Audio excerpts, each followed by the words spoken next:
Hey everyone, this is Miss Sheridan from Georgia Northwestern Technical College, Floyd County campus, and I'm going to be doing your lecture today on Chapter 16, Moving and Positioning Patients.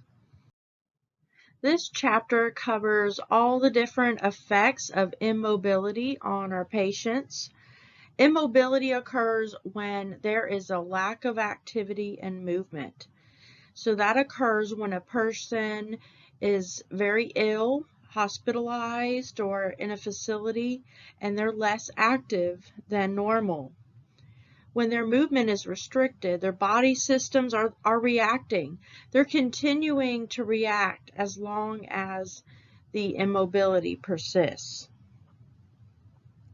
When a patient is on prolonged bed rest for a long period of time, like a coma, multiple trauma, long ICU stays, having severe weakness or overwhelming infection, there are numerous complications that can result that we're going to discuss in this chapter.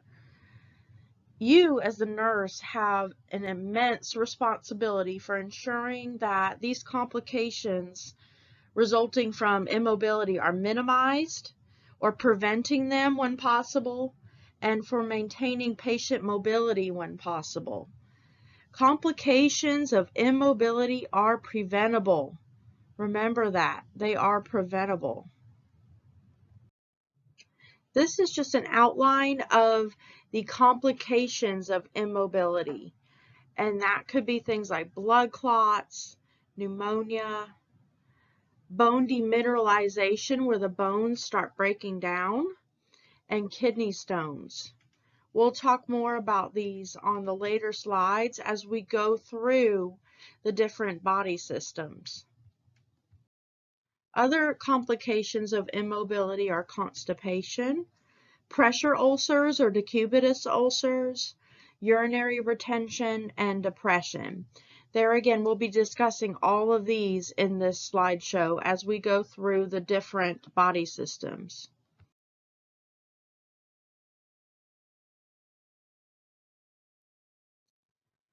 So the effects of immobility on the musculoskeletal system. So as we are immobile, what's called muscle atrophy develops. So that means our muscles start to decrease in size, tone, and strength as a result of not using that muscle. Our connective tissue, like our ligaments and our tendons, also undergo structural and functional changes after 4 to 6 days of immobility. So this leads to things like our joints being stiff, decreased range of motion, increased risk of contractures, which are the shortening and tightening of muscles due to disuse. And we'll cover contractures in this slideshow as well. So this is one of those reasons, like when you're sick, laying up in bed, your muscles start to feel very weak when you have been ill and you've remained in bed for several days. Bones in your body constantly breaks down and new bone replaces it. That is the normal process. Now, osteoporosis is a condition in which bones break down faster than they can be replaced. Hence, they become much less dense and much more porous, and you can see that in this picture here. You can see here all these large holes in here, so they're much less dense, much more fragile, much more breakable, because the bone is breaking down faster than it can be rebuilt. So it leads to an increase in skeletal fractures because the bones are so fragile. It weakens bones, makes them more susceptible to those breaks. Osteoporosis can have a big impact on the quality of life. You know, it's going to greatly disrupt the person's lifestyle, and that could range from an increase in pain to depression to long-term home care. Like muscle, Bone is a living tissue and it responds to exercise and weight-bearing activities. And it depends on that exercise and weight-bearing activities to become stronger so that it can rebuild bone. You know, some people can't perform weight-bearing activities, and that includes people who are on prolonged bed rest. Maybe they just had surgery, or they are seriously ill, or they're having some sort of complication.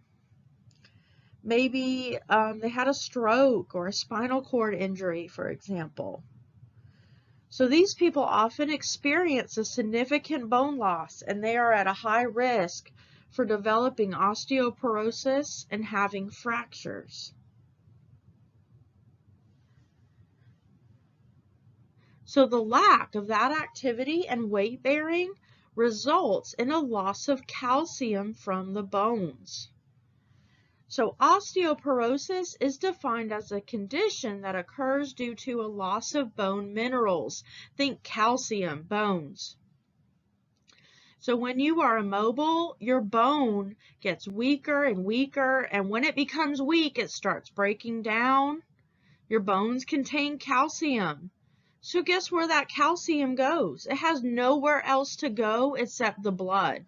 As your bones break down, that calcium goes into the bloodstream. And that places the patient at risk for things like kidney stones. You know, that excess calcium in the blood just causes so much buildup there that it can cause kidney stones. And it also causes a high calcium level in the blood, like on the lab work. And we'll discuss that more in Unit 5 of Fundamentals.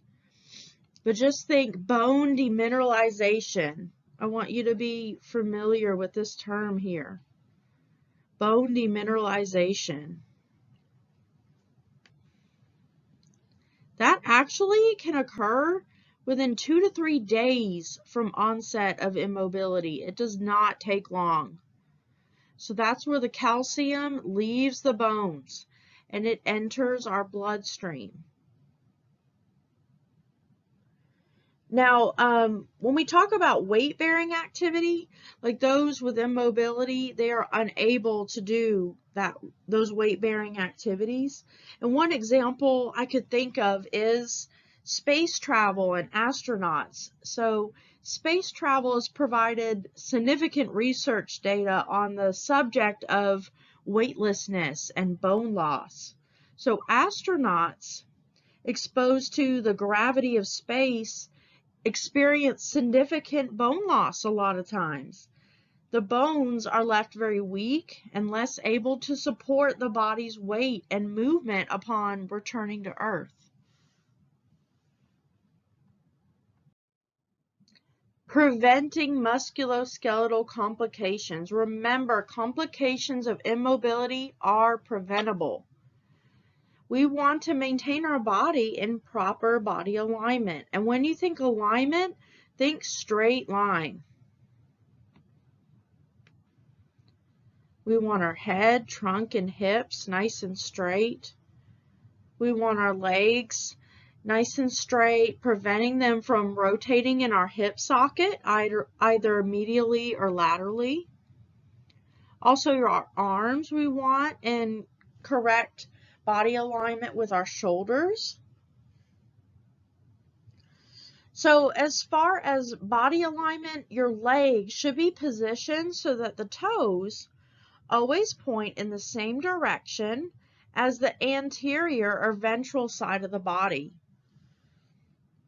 The arms should be maintained in correct alignment with our shoulders and trunk and not allowed to fall forward in a very slumped shouldered position. That causes our thorax, our chest cavity, to start to curve in an unnatural manner. Correct body alignment should be maintained while the patient is in the supine position, in all variations of side lying positions, and even while sitting. When your patient is lying supine on their back, their ankles should be flexed approximately 90 degrees so that the toes point towards the ceiling. Remember that toes should be pointing towards the ceiling. That is dorsiflexion of the foot, and that is a term you'll need to be familiar with. Dorsiflexion.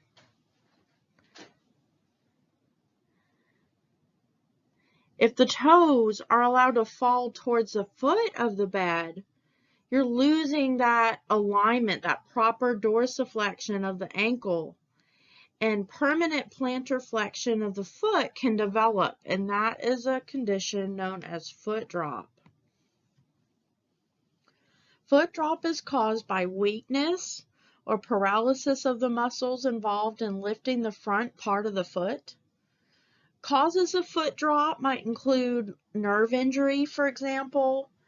The most common cause of foot drop is compression of a nerve in your leg that controls the muscles involved in lifting the foot.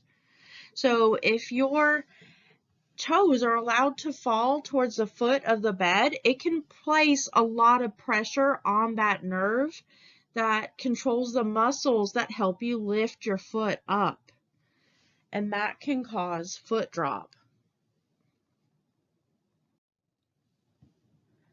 If the cause of foot drop can be successfully treated, foot drop can improve or even disappear in some cases. It is preventable. If the cause can't be treated, foot drop can be permanent. Treatment for foot drop might include braces or splints. Here are some nursing interventions that we can do to help prevent contractures and osteoporosis from occurring, helping to prevent these musculoskeletal complications. So we can perform range of motion exercises roughly every 8 hours, but you would want to follow your doctor's orders as far as the frequency. It's just different depending on the patient. Always check their chart. Now, range of motion, when the patient is able to move their joint on their own, that is active range of motion. But when the nurse is assisting the patient, that is called passive range of motion. And there is a skill in the back of this chapter that covers in detail how to do passive range of motion. And when you hit a joint, you're going to assist your patient by supporting the weight of the extremity at the joints and helping them to do their range of motion exercises. And with each exercise, you do 5 to 10 repetitions according to the skill in the back of the chapter. Always review those skills in the back of these chapters because they're fair game for the exams as well. Some other nursing actions we can do is use our supportive or therapeutic devices to help us maintain proper body alignment. And these are things like the trochanter roll. So that's a rolled towel. And that's placed snugly against the lateral aspect of the patient's thigh. And it helps prevent the leg from rotating outward. So you're helping to keep the leg nice and straight in proper alignment. You also have the footboard, and this is good to help prevent foot drop. It is placed at a 90-degree angle to the foot of the bed. So it helps your patient's feet to be in that 90-degree normal flex position where the toes point to the ceiling. Remember, that's what we're looking for, toes to the ceiling. It can be placed against the plantar surface of the feet. So you need to make sure it's placed correctly in order for it to be effective.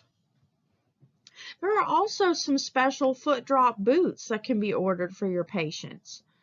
So they're splint-like padded devices, and they help support the foot as well in that proper plantar flexion, 90 degrees. They suspend the heel over a small pocket of air. Now, one thing is, when you're putting the boots on, you want to make sure the heel is in the exact right place Otherwise, it can put a lot of pressure on the skin. It can cause some pressure ulcers and issues like that. So you always want to make sure your boots and your splints and everything fit properly for your patient, and that will help reduce the risk of pressure ulcer development. Of course, assist with ambulation as soon as your orders permit. This is, of course, up to your doctor's orders, so check your chart. Effects of immobility on the cardiovascular system. Venous stasis. So when you are immobile, your blood is not moving like it should either. So your blood starts pooling in your lower extremities. And that is causing your heart to work overtime. It's working harder to pump blood throughout the body. Now that venous stasis can cause what's called venous thromboembolism, or VTE, also called a deep vein thrombosis, a DVT. So that is blood clots in the deep vein of the legs. And that can impair circulation of the limb affected. So when you're not moving around, your blood becomes sluggish as well. Your circulation becomes less efficient. Your heart has to work even harder. It puts more of a strain on your heart. Blood flow within the veins of the lower limbs can become very sluggish. In some veins, blood flow may even cease completely. So that leads to pooling of blood and what's called venous stasis. That predisposes the individual to a DVT, or blood clot, in the deep vein in the legs, because the blood is pooling there in the lower legs longer than it should be. It's not circulating back to the heart as it should. So back to the idea of venous stasis on the previous slide for 1 second. So bed rest results in 50% reduction of blood flow to the legs. It causes pooling of the blood in the veins of the lower legs.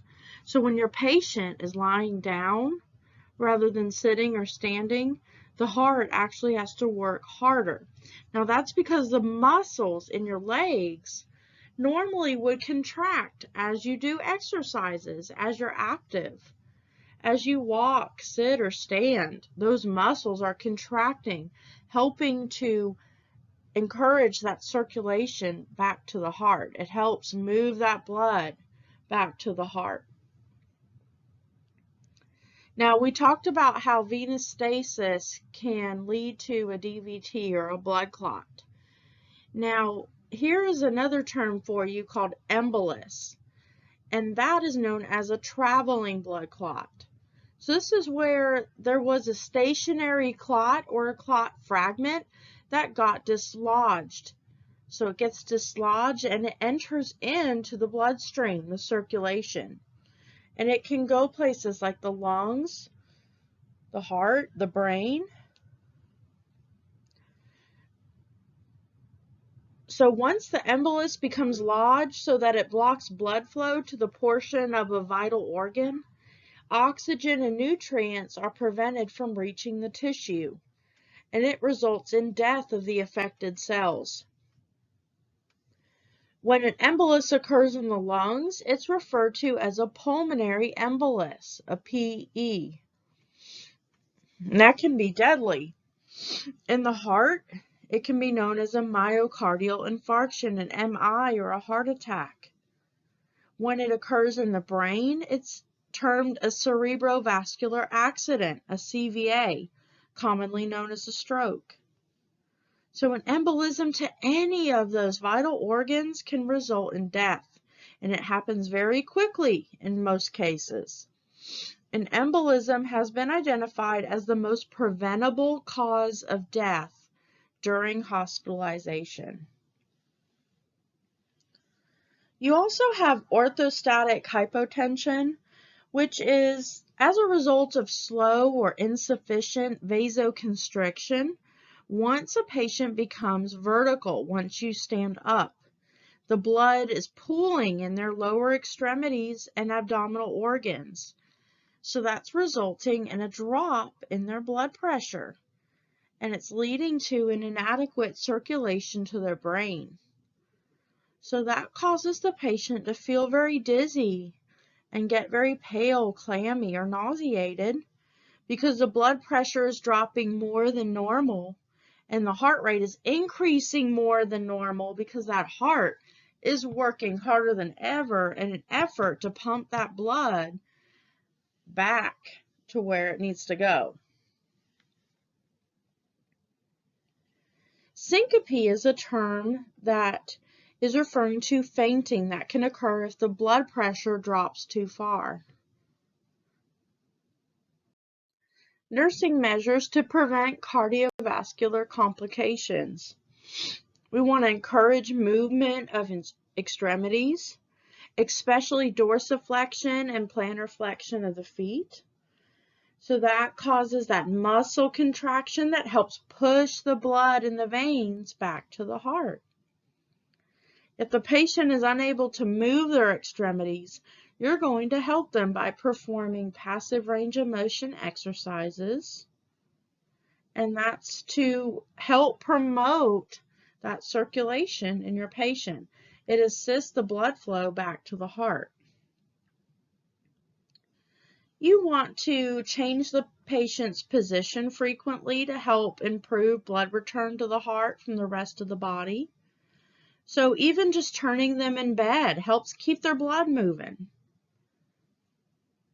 If possible, change the patient's position from horizontal to vertical. Elevate the head of the bed as much as possible, if not contraindicated, or allow the patient to sit in a chair if allowed. You're going to a lot of times have orders for anti-embolism stockings. They're known as TED hose. So they are close-fitting elastic stockings that cover the whole leg. And sequential compression devices, SCDs. So those are air-filled sleeves, and they wrap them around the lower legs. Now, SCDs and TEDs could be knee-high, or they could be thigh-high and come all the way up to the thigh. Depends on the doctor's orders, what they want. So those TED hose are helping compress the leg, and SCDs pump. They inflate and deflate each area of the sleeve in a sequence. So it's helping to move the blood in the legs back toward the heart. It helps with venous stasis. It helps prevent venous stasis. It's getting those muscles contracting, getting them moving. You always want to remain with your patient the first few times when they're getting out of bed and dangling, just to be sure there's no complications. These are some examples of TED hose and SCDs. Now notice how the TED hose have a little opening here for the toes, and that is so the nurse can do his or her assessment. You know, you can check the cap refill, the circulation of the feet through there. And it is okay if you give your patient a break from their TEDs and SCDs. Just always make sure they get put back on.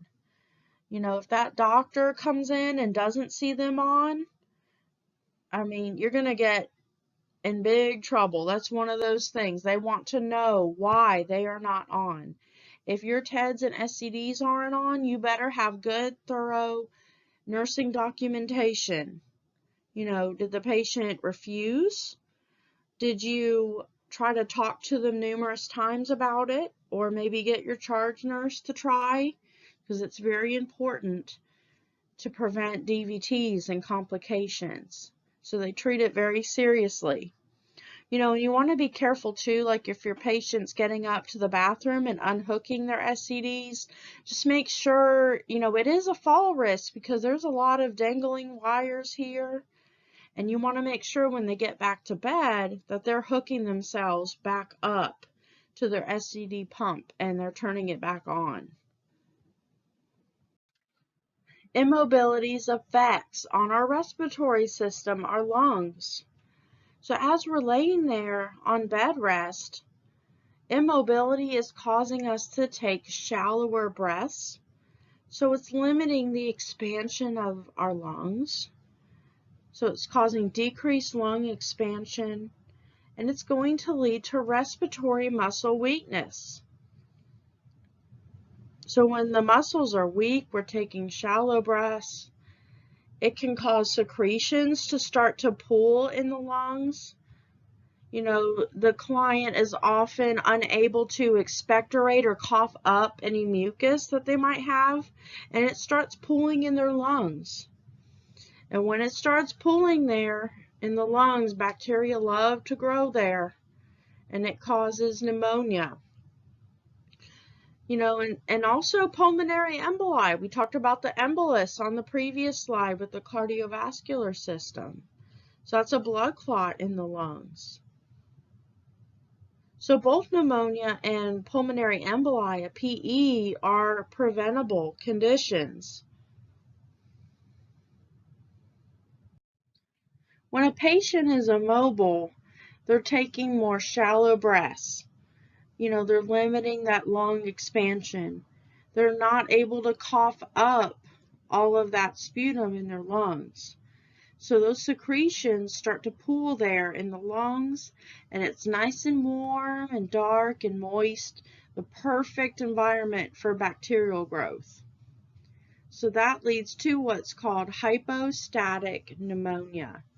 And think of static as in not moving. Those secretions aren't moving. They're pooling there in the lungs and getting infected.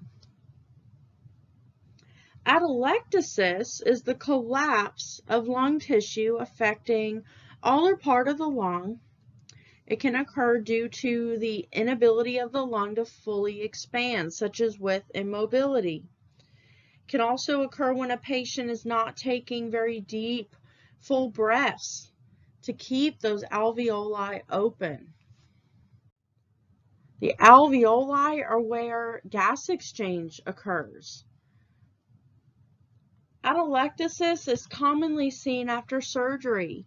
Anesthesia causes your regular pattern of breathing and absorption of gases and pressures to decrease.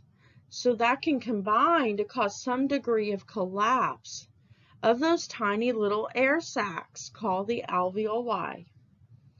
So it's really important to teach those cough and deep breathing exercises, teach to use their incentive spirometer, which is a medical device used to keep lungs healthy after surgery. It helps with lung expansion and how much air the patient can take in.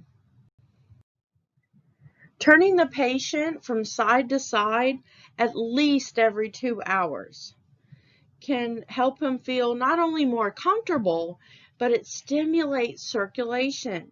It helps prevent blood clots. It helps prevent stasis of fluids in the lungs.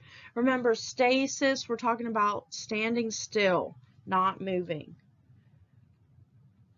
Deep breathing, so we want to instruct the patient to take long, slow, deep breaths. Hold for 3 seconds and then exhale slowly. So we're going to repeat that at least 5 times. So that helps expand the lungs and encourage gas exchange. Coughing, so we want to instruct the patient to inhale using long, slow, deep breaths, hold for 3 seconds, and then cough forcefully on the 3rd or 4th expiration. We're going to repeat that at least 5 times. So that helps prevent the stasis of fluid in the lungs. Encourage the use of the incentive spirometer. So that is used to encourage patients to take deep breaths, provides really good visual for the patient as far as how deep their breaths are. The goal is to take 10 to 20 deep breaths every hour to expand the lungs and attempt to reach a goal. And your doctor or your respiratory therapist will set a goal for your patient. And every time you go in that room, you need to be encouraging them to use the incentive spirometer. Don't just go in there and ask them, have you been using your incentive spirometer every hour? They will shake their head and say yes. You want to say, show me how well you can use the incentive spirometer, and have them show you. Help your respiratory therapist encourage them to use that. It's so important. Immobility has great effects on the GI system as well. So when we are not physically active and moving around, we can see things like a decrease in what's called peristalsis of the GI tract. Peristalsis is the natural movement of the intestines, so it keeps everything flowing in there. And so when we are immobile, we have a lack of peristalsis that can occur. So it can result in things like constipation, flatulence or gas, and abdominal distension. It can cause a lack of appetite or indigestion.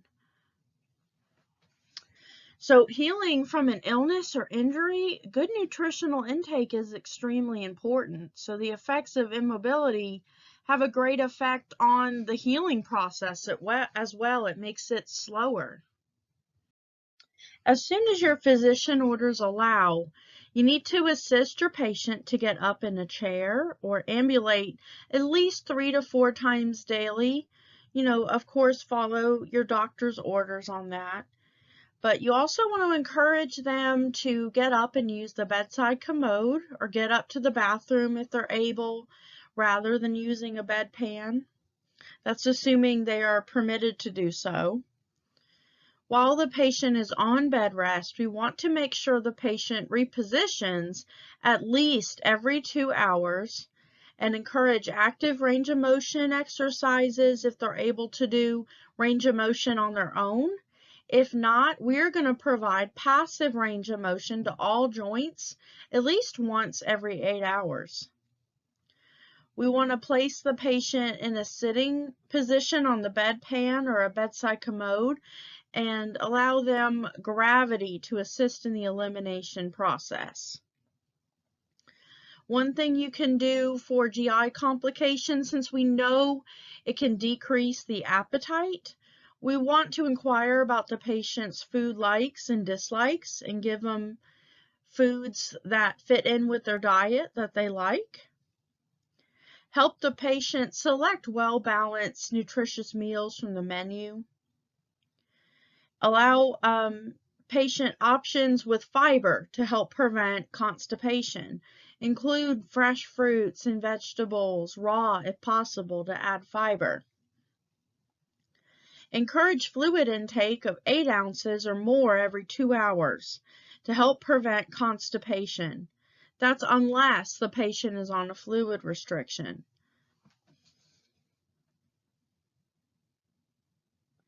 You want to assess and document the bowel sounds and the frequency and the characteristics of the bowel movements as well.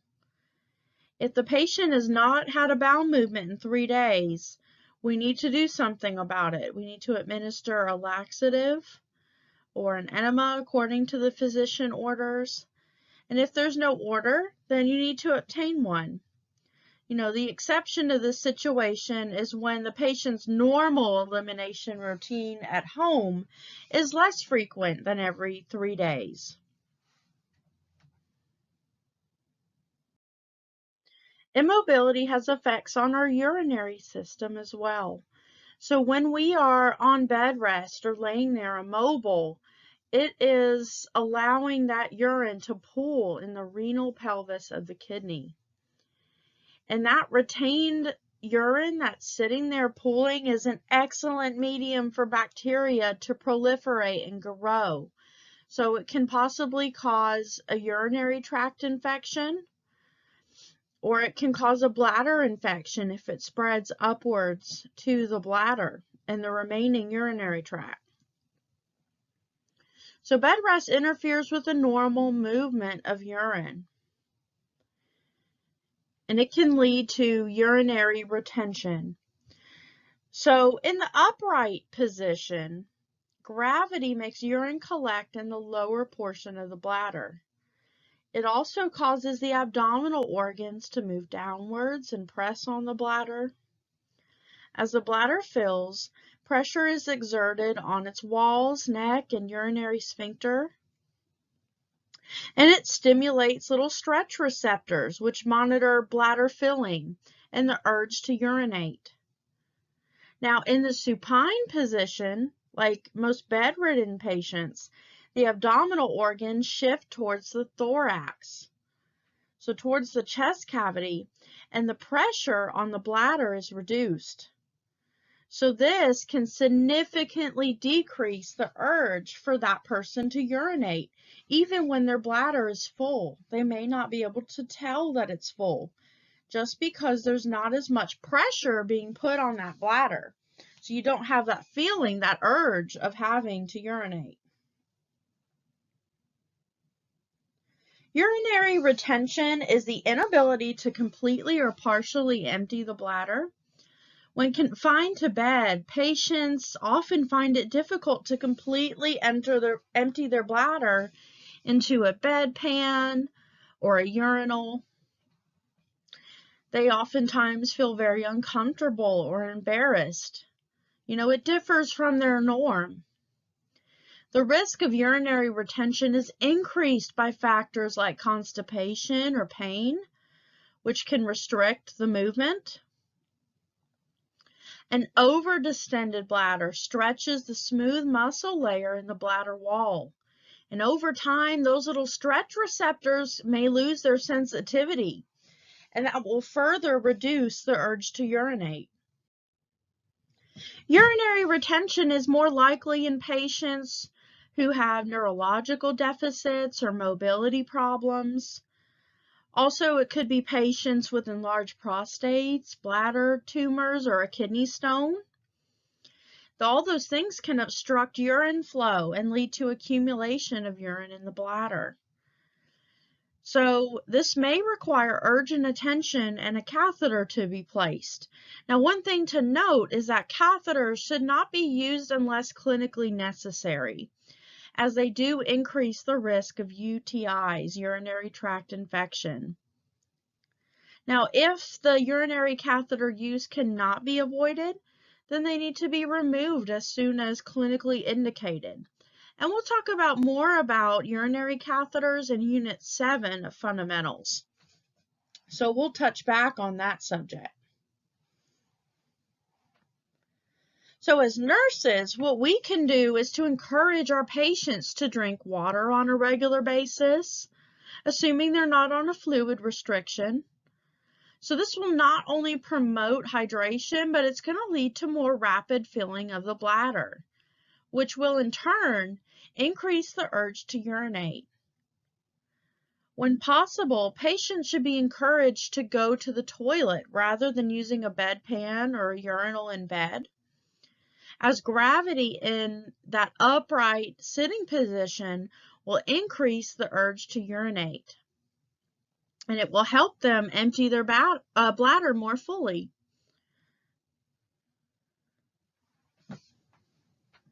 Prolonged bed rest also increases the risk of crystallization. So remember when we talked about osteoporosis, and when you are bedridden for a long time, you have gradual demineralization of bone tissue. So calcium gets thrown into the bloodstream, and it has an excess amount of calcium building up there in the urine, and the kidneys can only filter out so much. And eventually, we talked about when you are lying supine in bed and you are immobile, it's increasing the pooling of that urine there. And that urine that is pooling there has increased calcium in it. And that can cause crystallization, and that is the formation of renal calculi or kidney stones.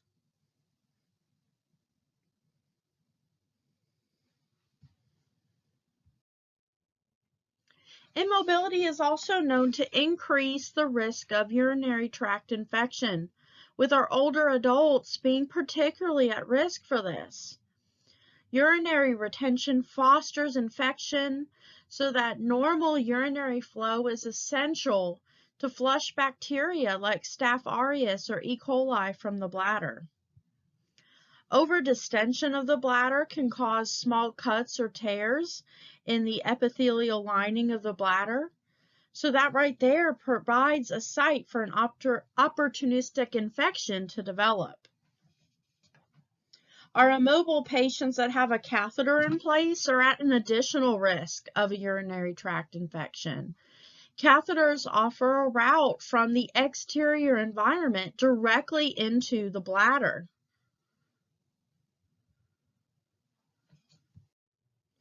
There's also a higher risk of UTI in patients with urinary or fecal incontinence because many bacteria are modal and they can migrate into the urinary tract. One of the top causes of a urinary tract infection is E. coli, which is that bacteria found in stool.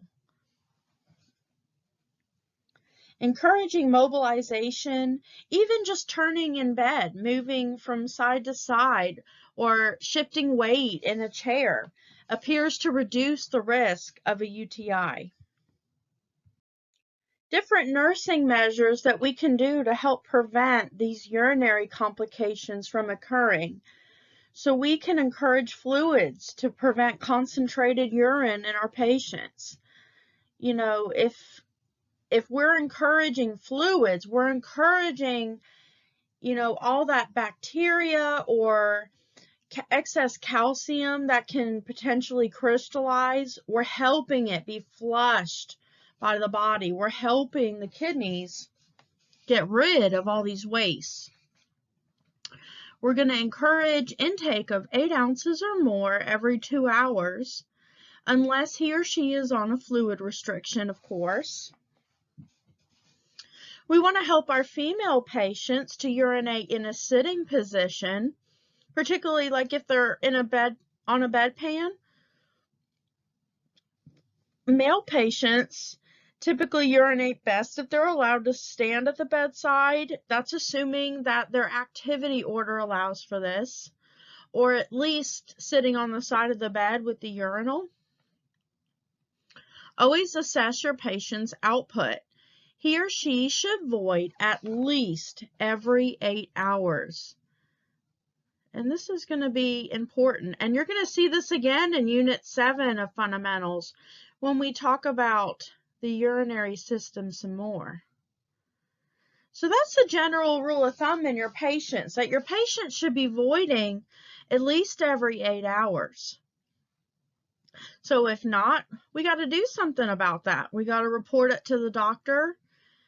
And sometimes, they'll have you do a bladder scan, see how much urine is being retained in the bladder.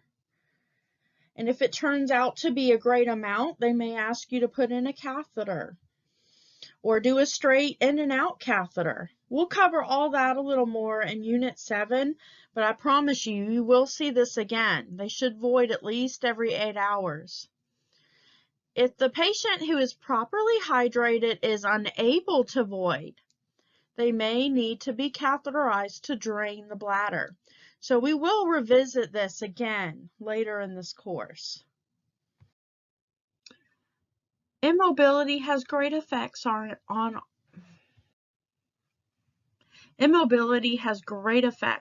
integumentary system, our skin. Understanding how pressure injury happens requires a review of the basic layers of skin. The epidermis is the most superficial layer. It's the uppermost layer here. Just below the epidermis is the dermis. Then right below the dermis is the capillary bed. Now this capillary bed is very important because it feeds, perfuses, and supplies the dermis and the epidermis. And when I say perfuse, I mean, remember, blood carries oxygen It's carrying oxygen and nutrients to the dermis and the epidermis. So this epidermis here does not have a blood supply on its own. It relies on this capillary bed here in the second layer of skin, the dermis. Below this capillary bed is the fatty subcutaneous tissue, followed by muscle and then bone. Now that we have a basic understanding of the different layers of skin and that capillary bed that perfuses the dermis and the epidermis layers of skin, we can talk about how pressure ulcers occur. So let's say a patient is sitting in a bedside chair for a long period of time, and they're unable to shift their own weight without assistance. So I want you to think about what bony prominence is a great site for a pressure injury to develop in this sitting in a chair position. You may have thought of the coccyx bone, and that is exactly correct. That coccyx bone exerts a lot of pressure.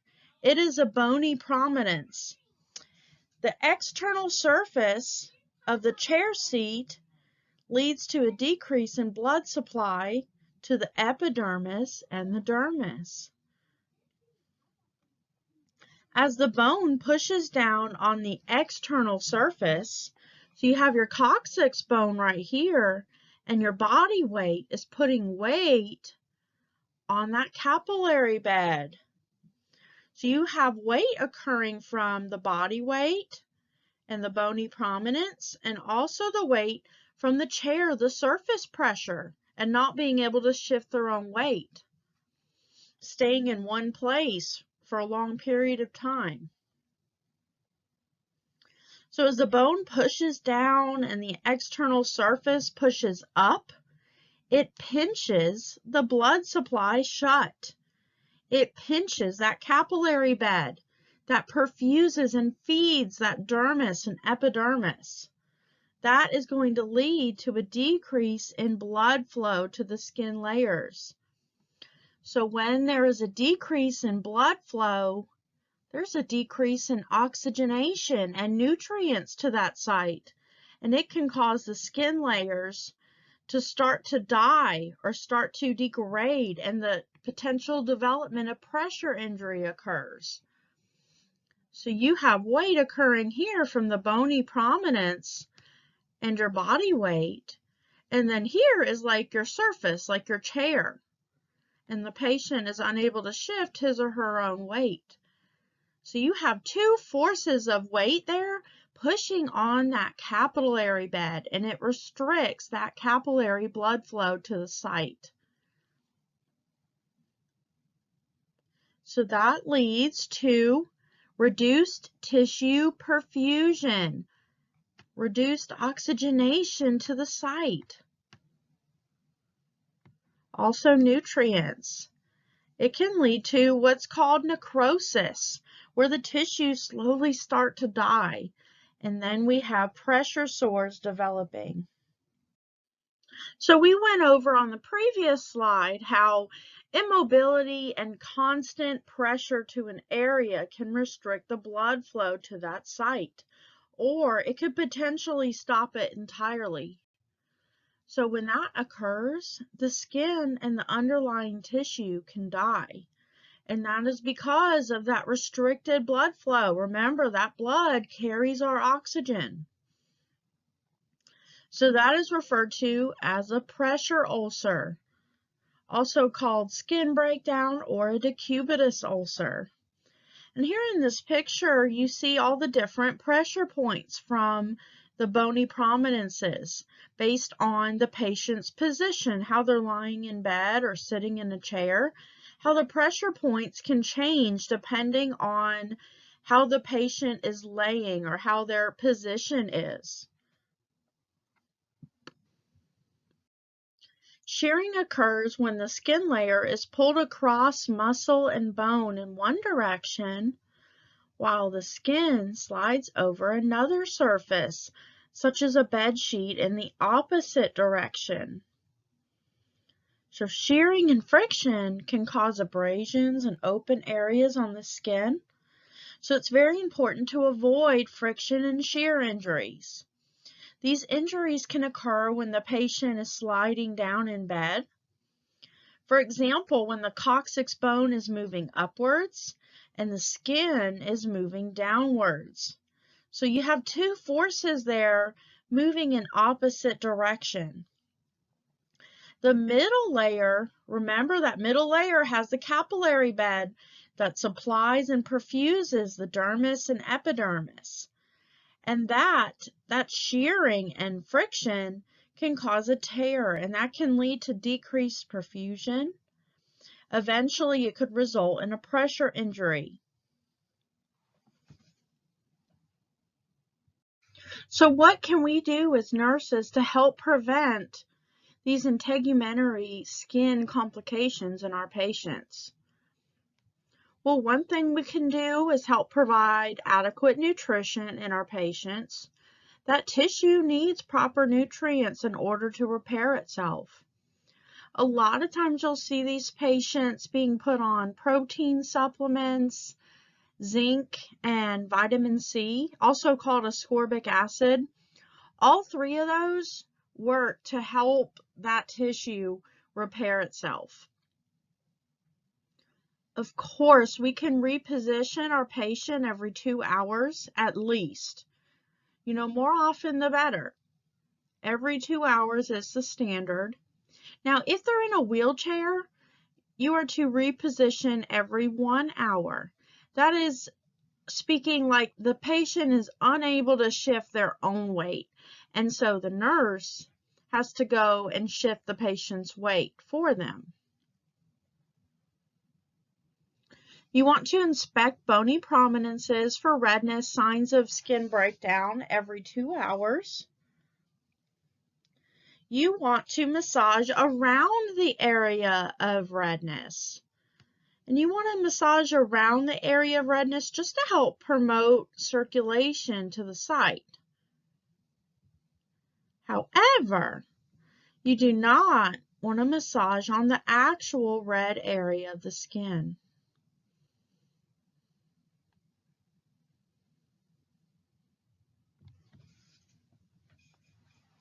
You don't want to massage any reddened areas, sores, or bony parts of the body like knees or elbows. That's only going to increase pressure and make things worse. We can, however, massage around the site of redness. Now remember that'll be important, and NCLEX loves to ask that question as well, so I'm sure you'll see that again. Only use very mild soaps for cleansing the skin. Nothing too harsh, no perfumes or anything like that. You want to provide an appropriate surface for the patient. And this chapter also covers different types of beds and surfaces the patients can lay on. And a lot of times your wound care nurses will come in and they'll do an assessment, and they will recommend what type of bed this patient would be best on. And they will order that type of bed for the patient. So here is just some good pictures for you to visualize the different pressure points at risk for skin breakdown with different positions. So like this patient that's sitting up in the wheelchair, we are worried about the bony prominences like the heel, the ball of the foot, the sacrum and the ischium, so the hip and the back side here, the elbow and the scapula of the shoulder. So you can see as the patient's position changes, your pressure points change as well. The beginning of a pressure ulcer is called a stage 1 pressure ulcer, and it will appear red at first. And stage 1 pressure ulcer is redness that does not blanch, meaning that it does not return to normal skin color. So if you put pressure on that site that appears red and it does not return to a normal skin color, that means it is a stage 1 pressure sore. Now, usually there's no damage done if the redness fades within 15 minutes of removing pressure, but it's only going to continue to deteriorate and get worse if the pressure is not relieved and the circulation to the area does not improve. Pressure ulcers in subdermal tissues, so in that fatty subcutaneous layer under the bony prominences, are very likely to occur between the first hour and 4 to 6 hours of sustained pressure. So they develop so fast, so prevention is key. Patients on prolonged bed rest have a very high risk of developing pressure ulcers. Special support surfaces and specialty beds have been developed to help alleviate this risk. Air fluidized beds, low air loss beds, and combination beds were all designed for this purpose. It can be difficult to turn patients with multiple trauma and other musculoskeletal conditions. So as a result, some beds have been developed that turn from side to side so that the patient has less chance of developing respiratory and cardiovascular complications while on bed rest. So there's a table in your book, 16.2, that covers some different support surfaces. The first one is a mattress overlay. So it's applied to the top of the mattress, and it could be gel or air or made of foam. So it's kind of like a mattress topper that makes it more cushiony for the patient to lay on.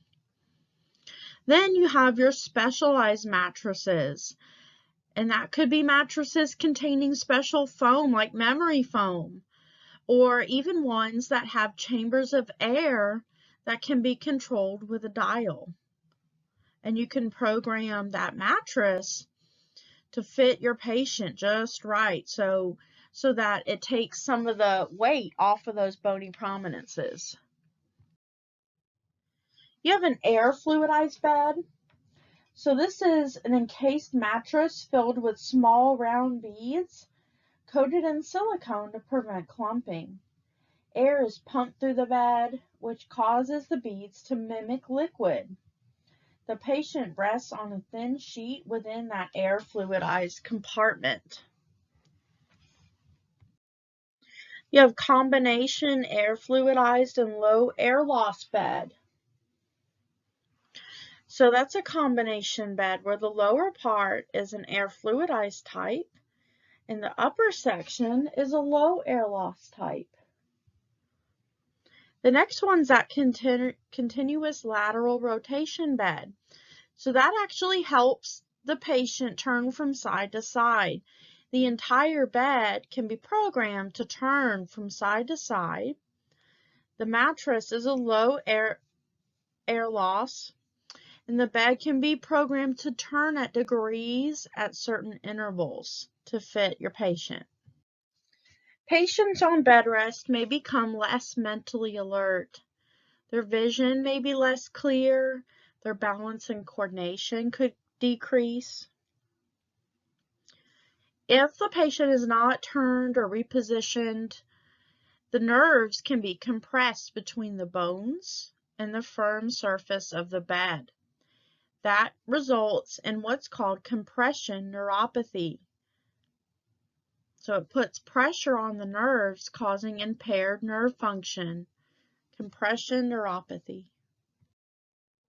We mentioned on the previous slide compression neuropathy and how the nerves get pressure put on it. Foot drop is a good example of this. So the most common site for compression neuropathy in the lower extremities of an immobile patient is the peroneal nerve. Compression of this nerve can result in foot drop. Foot drop is often caused by compression or squashing of the nerve that controls the muscles that lift the foot. So foot drop is where the foot points in the downward position of plantar flexion. Remember, normally our toes would point towards the ceiling if we're laying supine in bed. Foot drop can be permanent and will prevent the patient from being able to walk like normal. Foot drop can also be caused by injury, paralysis, weakness of the muscles and the nerves of the foot. So there's some different treatments that can be done, like physical therapy to help strengthen the foot, ankle, and the lower leg muscles. Wearing an ankle foot orthotic device, kind of like a splint that holds the foot, or a boot that holds the foot in a normal position. Sometimes these patients require surgery to fuse the ankle or foot bones that may be possible in a severe or long-term case to take the pressure off of that nerve. Nursing interventions to prevent neurological complications in an immobile patient. We want to determine the patient's level of consciousness, so we need to ask them specific questions related to person, place, time, and situation. So that's all in your physical assessment chapter if you need a review. Use a footboard or a high-top tennis shoe to keep the patient's foot in a natural position. Helps to promote the ability to bear weight and walk normally. Perform neurological checks to determine changes in the patient's neurological status. Provide clues to the correct date and time in the room. So it's good to keep a calendar or a clock or writing the date on the whiteboard in the patient's room. Open the curtains to allow the patient to observe the weather, the season, the daylight. If the patient is confused about time, place, or person, gently reorient him or her by supplying the correct information. It's very important to mention the fact that there are a lot of psychological effects of immobility on a person. Restricted mobility affects the patient's self-image, their dependence, their ability to meet his or her own needs.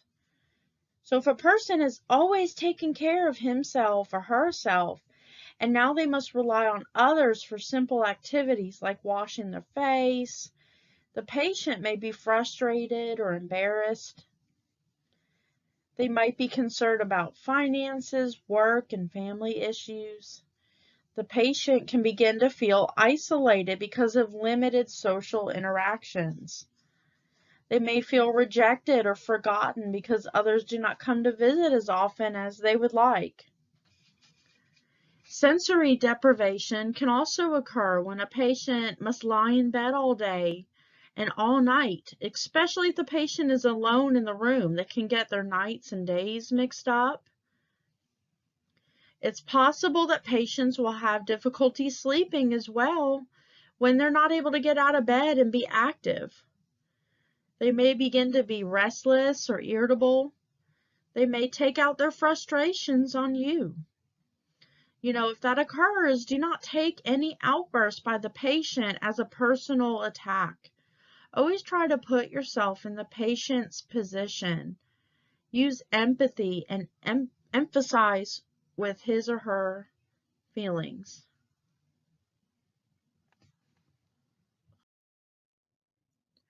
Our nursing actions that we can do to prevent psychological complications. So we want to work to minimize sensory deprivation. And we can do that by ensuring the patient has distractions, something to keep themselves occupied, like television or a book, a puzzle, something like that. When you are with the patient, try to involve his or her senses with pleasant smells, tastes, sounds, and sights. Help improve the patient's sleep pattern by encouraging him or her to remain awake and alert for most of the day. Try to help encourage that by keeping their window curtains open or their blinds open in the daytime, allowing that natural daylight to enter the room. Encourage and allow the patient to do as much as possible for himself or herself during their patient care, especially with the bath or performing active range of motion exercises when able, allowing them to make decisions about their care. Try to encourage that independence. Allow the patient to express their concerns. Encourage them to talk about the things that are worrying them. Be kind and listen without giving advice. You might need to take steps to involve other professionals like a social worker or a home health care or a pastor if appropriate. Encourage visits with family and friends. And if at all possible, if your care is not urgent, try to schedule your care around visitors if the patient has a few guests. You can allow the visitors to participate in care if they do wish to do so, and if the patient wishes them to be involved. This is just a review of positioning patients. So remember, the gold standard for frequency of position changes in your patients is every 2 hours. Now, some patients may need to be repositioned more frequently. The more frequent, the better. Make sure, like if they're confined to a chair or a wheelchair and they're not able to shift their weight independently, you need to adjust their position in the wheelchair every hour. Always lock the wheels of your equipment and adjust the bed to a comfortable working height for you to save your back.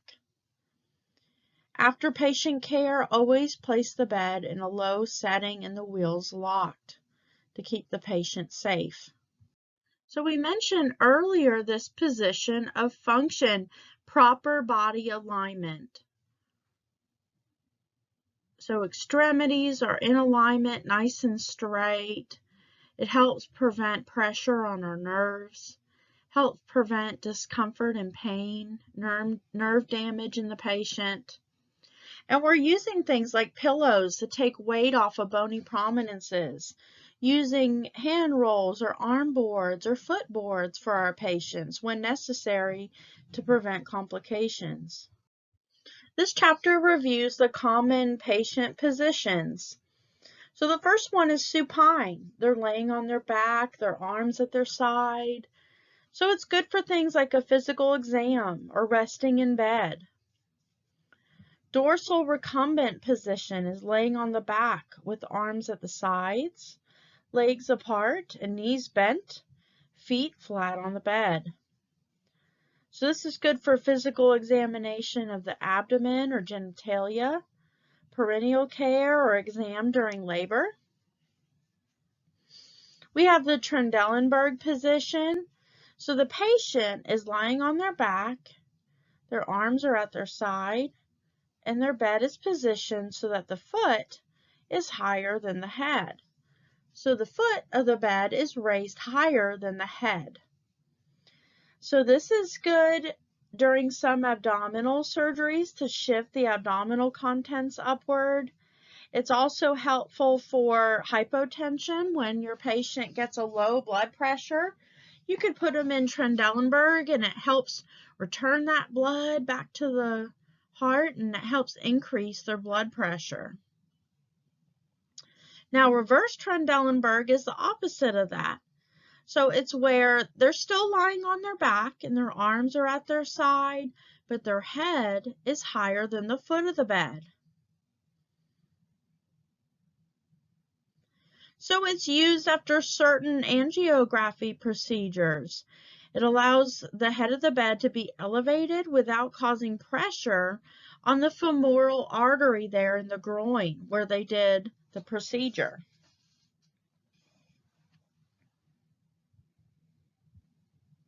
Lateral position is either lying on the right or left side, supported by pillows and in good body alignment. It's great to relieve pressure on bony prominences like your coccyx and your sacrum that are so prone to breaking down. Getting pressure off of those bony prominences to reduce the risk of pressure ulcer development. The left Sims position. So this is lying on the left side in a semi-prone position.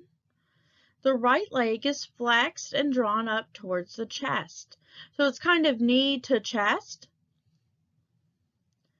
This is good for rectal examinations or administering enemas. The right Sim position is just the opposite. The patient's lying on their right side, and their left leg is flexed upward. So it's drawn up to the chest. That's good to relieve pressure on bony prominences as well, like the coccyx and the sacrum. Our low, semi, and high Fowlers are good for sitting with various degrees of head elevations. You know, like a high Fowler's position is good for our patients with lung problems. It helps when they're sitting up in bed. It gives their lungs more room to expand. It makes it easier for them to breathe. We have the orthoptic position, and this one's important to remember. So this is also used for our respiratory patients, our lung patients. They're sitting upright, they're leaning slightly forward, and their arms are supported on a over the bed table. So their arms are resting there on the table. So it assists patients in severe respiratory distress.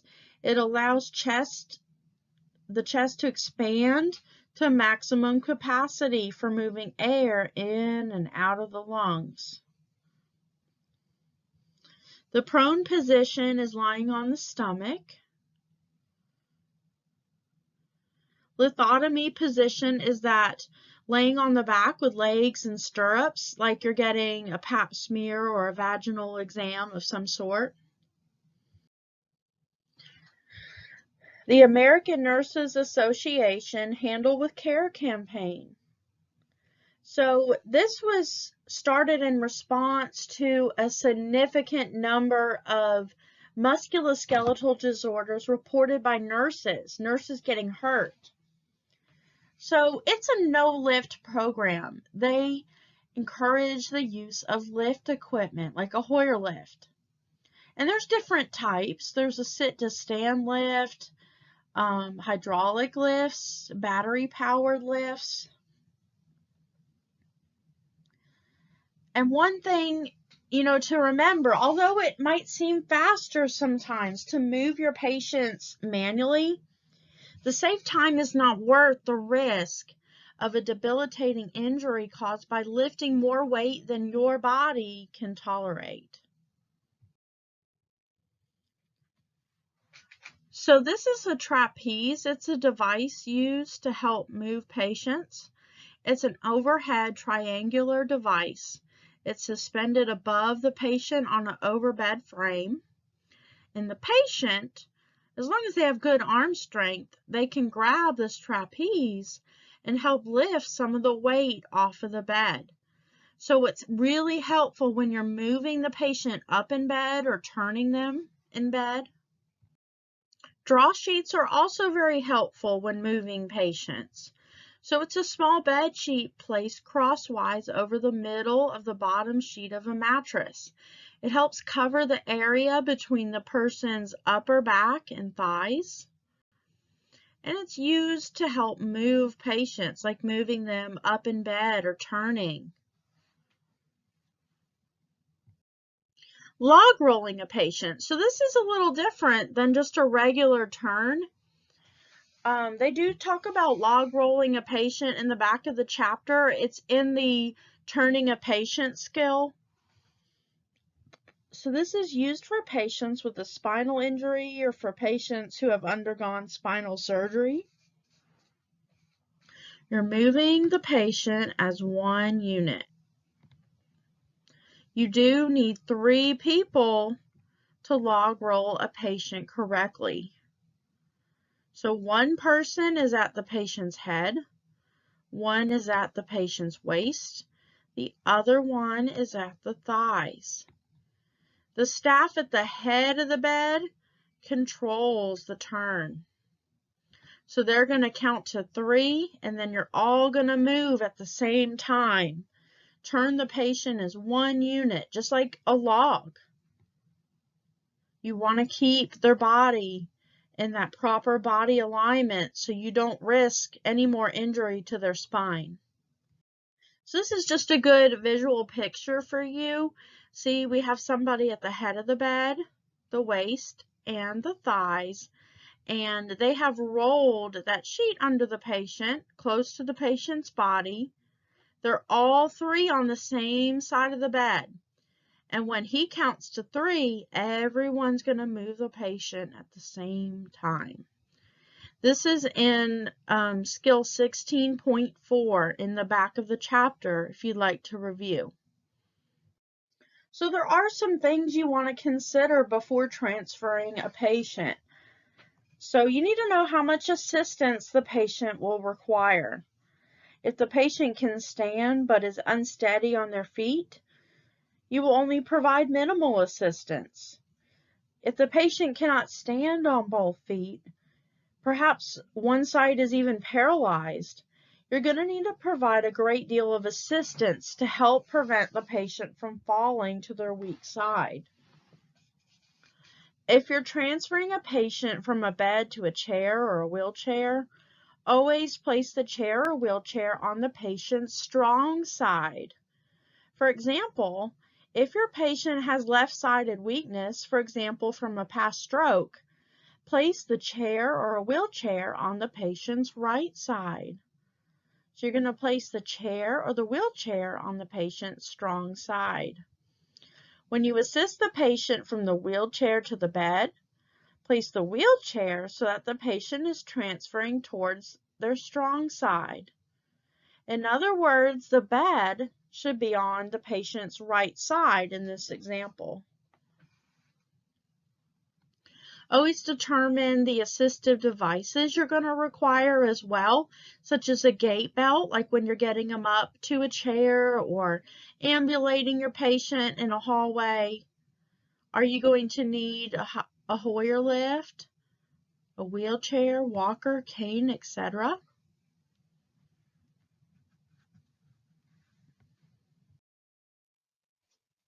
Devices used to move patients. So we have what's called a transfer belt or a gait belt. If the patient can fully or partially bear weight, you can use a transfer belt, also called a gait belt. So that's placed around the patient's waist during transfers or ambulation, and it helps you grasp the patient without holding on to clothing that could tear or come loose if the patient loses their balance. Nylon slide sheets. So that is placed beneath the patient, and it allows the patient to move very easily from the bed to a stretcher or up in the bed. So it's a friction reducing device. We have slide boards, so it's a hard, thin, flat plastic board. It can be placed with a draw sheet or a plastic trash bag to help reduce friction. The patient is turned using the draw sheet, and the slide board is placed on the bed next to the patient, spanning the space between the bed and the stretcher. The patient is turned onto the slide board, and the healthcare providers use the sheet to simultaneously slide the patient across the board from the bed to the stretcher. So there are what's called sit-to-stand lifts, and they are useful when transferring a patient who is in need of assistance, like those who are weak, elderly, recovering from surgery. They're used to transfer the patient from the bed to a chair or to the bedside commode or the bathroom. The patient is assisted to the standing position on the locked device. The patient is then wheeled to the chair, bedside commode, or bathroom. You have your Hoyer lift or a sling lift. That's used for non-weight-bearing or bed-bound patients. The patient is rolled to the side, and a sling constructed of thin web material is positioned beneath the patient. The sling is attached to a battery-operated Hoyer lift device. Now, sometimes the old-timey ones are manual ones that you have to pump up, and that will raise the patient into a sitting position above the level of the bed. And then the patient is lowered into the chair or the wheelchair. So the sling is left there beneath the patient while they're sitting up in the chair. When the patient is transferred back to the bed, then once the patient is back in bed, the sling can be removed. So using this device also is proven helpful after a patient has fallen and they're on the floor and you need to get them up. It reduces the chance of staff or patient injury. Battery-operated mechanical Hoyer lifts are preferred over manual lifts where you have to physically pump it up to get the patient up above the bed. And that's just to prevent strain on the medical staff because it does take a lot of muscle. Overhead ceiling lifts. So these require tracks in the ceiling for patient lifts. A sling is placed under the patient, attached to the lifting device. So this overhead ceiling lift requires even less staff exertion than a battery-operated Hoyer lift. We call a manual transfer a transfer of a patient without an assistive device. So when doing this, remember your body mechanics. Wide base of support. You want to stand close to the object being moved. Keep your back nice and straight. Avoid twisting your torso. And use your thigh muscles instead of the muscles in your back to lift. For good body mechanics, spread your feet shoulder width apart. Bend your knees, keep your back straight. The person's weight is close to you. Notice she's wearing a gait belt as well. Avoid twisting. Avoid the patient from grabbing around your neck. Have them grab here at your shoulders, for instance, or around your waist. Stop if you feel strain. When assisting your patient with ambulating, make sure they're wearing their gait belt as well as their non-skid footwear, something to avoid them slipping and falling. Take it nice and slow. Remember that risk of orthostatic hypotension. So instruct patients to move from supine to sitting to standing in stages. Take it slow to avoid dizziness. Avoid the blood pressure dropping, orthostatic hypotension, or syncope episodes, fainting, or transient loss of consciousness. So one thing you can do if your patient's laying supine, you can raise the head of their bed. Let them get used to sitting up, and then assist the patient to sit on the side of the bed for a few minutes. Give them time to acclimate, see how well they're tolerating that change in position. The patient's feet should be firmly pressed on the floor or a footstool. This is called dangling. And this is one of the skills in the back of the chapter as well that you can review. If your patient becomes dizzy while dangling, meaning they're sitting on the side of the bed with their feet pressed firmly on the floor, if they're dizzy sitting on the side of the bed, assist him or her back to the Fowler's or semi-Fowler's position on the bed. If dizziness still persists, lower the head of the bed to low Fowler's position if it's not contraindicated for the patient. Once the dizziness subsides, you can return the patient to Fowler's position. Check the pulse and BP prior to attempting to assist the patient to dangle again. Allow the patient to dangle for 1 to 3 minutes. Check the pulse and the blood pressure. If they're not experiencing any dizziness and their pulse and BP are within normal limits or doesn't change significantly, you can allow the patient to proceed to a sitting position and to dangle with staff support. Now, if the pulse rate increases more than 20 beats per minute, or the blood pressure drops more than 10 millimeters of mercury, or the patient experiences dizziness, you're going to assist them back to sitting position, help them lift their legs back onto the bed, and lower their head of the bed slightly. That will help them, raise their blood pressure, lowering their head. Remain with the patient, and then in 1 to 3 minutes, you can recheck the pulse and the BP. You always want to notify your physician of the vital signs and how well they responded to dangling.